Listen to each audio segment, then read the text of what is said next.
I just want to kind of rehash in one quick succession, I guess. Yeah. The process. Yeah. Right? So that it's all just like straight up And clear. Yeah. Yeah.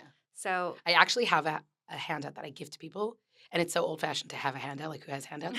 But you know what? I've had people who just put a QR code on it. yeah, no, I've had people who've taken the workshop and then like 2 years later, they're like, hey, can I have that like I'll get a text or email like, hey, I was at your workshop 2 years ago and I would love that handout.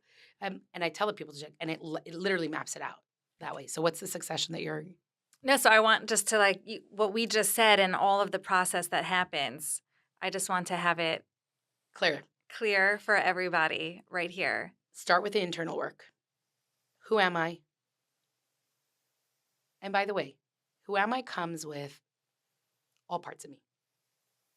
The things that I think are my weaknesses and my flaws, the things that I think are my strengths, that's part of who I am. Because I want someone who gets me for the full me, not just the glossy, perfected version, the full me. The bumps, the bruises, the things that, my vulnerabilities, my insecurities, my flaws. We all have it. That is part of being me. human. That is me. It's part of being human. That's the me. Yeah. So who am I? What is important to me? What are my values? What are my values? If I value Shabbat, I will never date someone who is not interested in having Shabbat in their life. If I value Jewish education, I'm going to make sure I marry someone or date someone who values Jewish education. I remember having a conversation with someone. They were about to get engaged to someone of a very different religious persuasion. And I said, are you comfortable with your kids celebrating sitting in a church, sitting on Santa's lap? And they said, no. I said, if that's not a value of yours, and that's a value of that person deserves to have their kids in church with them.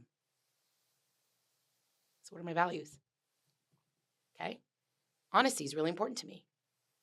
Family time is really important to me. Well, if family is so important to me, I'm not going to marry someone who's a workaholic or date someone who's a workaholic because that's a value of mine.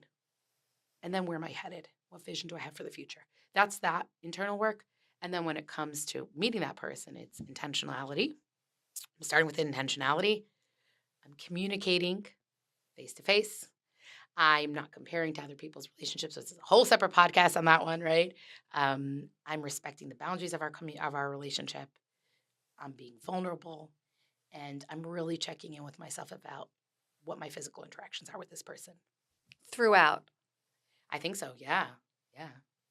I mean, yeah, I think Yeah. if you're not, then it's not going to be. Again, I don't know if this is the most popular path. I just see the difference between people who are dating this way.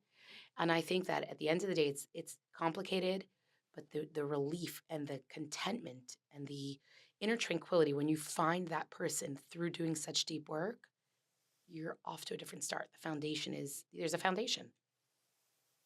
I think that's it. It's not that there is a foundation versus whatever, wherever, however, whenever. Yeah. A wobbly chair. Yeah, whatever the analogy works for you. Exactly. Point is that there is intentionality. I know. Oh, wow. I don't have to worry about introducing this person to my parents. I don't have to worry, will they head in the same direction of me? Because you know what? At the end of the day, God willing, you'll build a beautiful home, beautiful, strong, wonderful Jewish home. At the end of the day, you're still going to need to do that deep work. And then that's where the professionals come in. That's where the friends come in. That's where the mentors come in.